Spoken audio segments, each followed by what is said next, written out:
This week's top question was, how do I improve my strength and stamina? We'll start by breaking down what strength and stamina actually are, and then we'll provide you some actionable tips so you can reach those goals. First things first, let's define what is actually meant by strength and stamina. Strength is our ability to produce force, usually against an external resistance, while stamina, also known as endurance, is our ability to sustain either mental or physical efforts. Both are necessary for overall fitness and can be trained using the correct strategies. To increase your strength, you need to partake in some sort of resistance training activity. This can be done with weights, resistance bands, or even your own body weight. The following are a few key ideas to follow when it comes to resistance training. First is to move things that are challenging. Beyond beginner gains, strength is a little bit different than just putting on size. While size and strength are correlated, when we really get into it, strength has a greater neurological component to it. See, the nerves that tell our muscles to contract run down and connect to groups of muscle cells called motor units.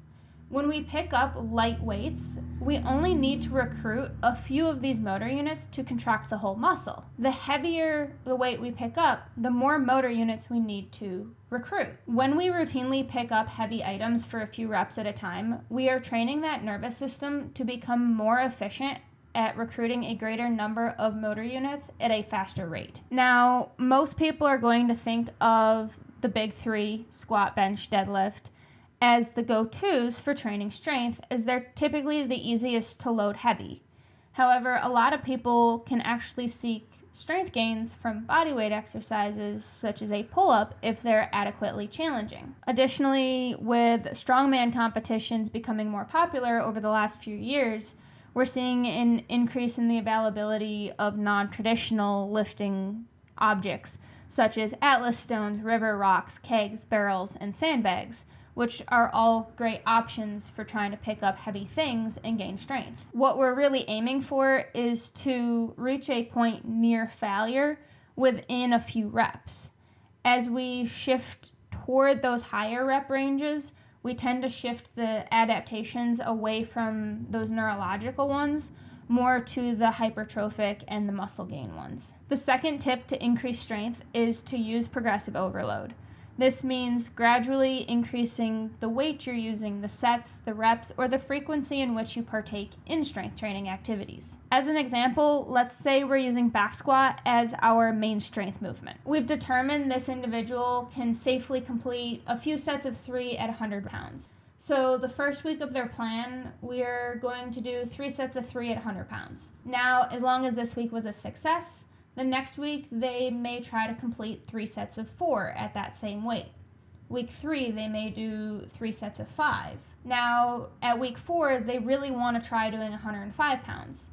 So they drop back to 3 sets of 3, or they may do 2 sets of 5 at that 100 pounds like the week before, and then do the last set of 3 at that 105 pounds. Another option, if they feel like going to 6 reps would be too much, but they don't want to add weight yet, or they don't have small enough increments to progress in weight without a large jump, would be to add a set and complete 4 sets of 3. When it comes to progressive overload, there's typically more than one way to progress and still fall within those guidelines. The main concept is that you're making a lot of small changes over time to cause the body to adapt. The third tip for gaining strength is to stick to compound movements. Most people, when they talk about wanting to be stronger or wanting to gain strength, are talking about it in a full body sense. So we want to choose exercises that recruit a large portion of the body at once. These exercises move multiple joints, say the hip, knee, and ankle in a squat, by recruiting multiple muscle groups at once. This in turn creates a greater overall effect than a single joint exercise would. Now, if you're someone who enjoys single joint exercises or also has some size goals in mind, it's not a bad idea to include those single joint exercises at the end of a workout if you have time. On to increasing your stamina. Now, we've got 2 types of stamina or endurance. The first being muscular endurance, the second being cardiorespiratory or cardiopulmonary endurance, which is typically shortened to just cardio. In terms of muscular endurance, we're aiming for more chemical adaptations as opposed to the neurological adaptations that we talked about for strength. To do so, we typically aim for higher repetition, lower intensity exercises. Oftentimes we think of body weight exercises such as air squats and walking lunges and push-ups, but we can still use light to moderate weights or resistance bands if desired. The goal here is typically to complete 2 to 3 sets, reaching above 12 to 15 reps, really with no upper limit on that. And sometimes we see these programmed for time, say as many reps as you can hit in a minute and a half, 2 minutes, something of that nature, and then typically with about 30 seconds rest in between. In a similar manner to strength, we can still use those progressive overload practices. We just tend to err on the side of volume versus weight, but we're not going to completely negate load in the process. In the sense of cardio stamina, this is going to be how efficient the heart and lungs are at taking in oxygen, circulating it to the muscles that need it to create ATP or energy, and then shuttling the byproducts such as CO2 back out of the body. The first tip is to include different styles of conditioning into your training throughout the week. The ACSM recommends 150 minutes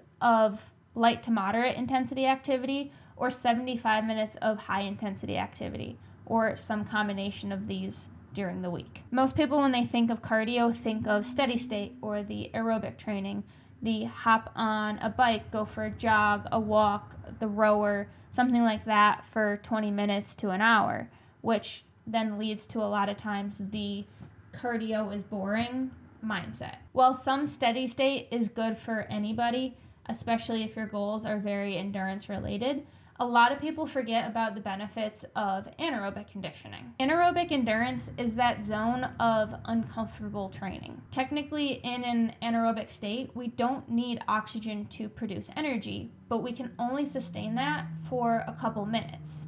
Think about the effort needed to run around the track as fast as you can one time. Typically, by the end of that effort, the muscles have that burning sensation or feel really heavy, and it kind of forces the person to slow down back into an aerobic state. In training this, the goal is to push that anaerobic state to last a little bit longer. So we typically program this with either distance or time intervals. Tip number 2 for improving your cardio endurance is, you might have guessed it, progressive overload. Consistency and gradual increases in volume and intensity are just as important here as well. For endurance, we measure volume in either time or distance.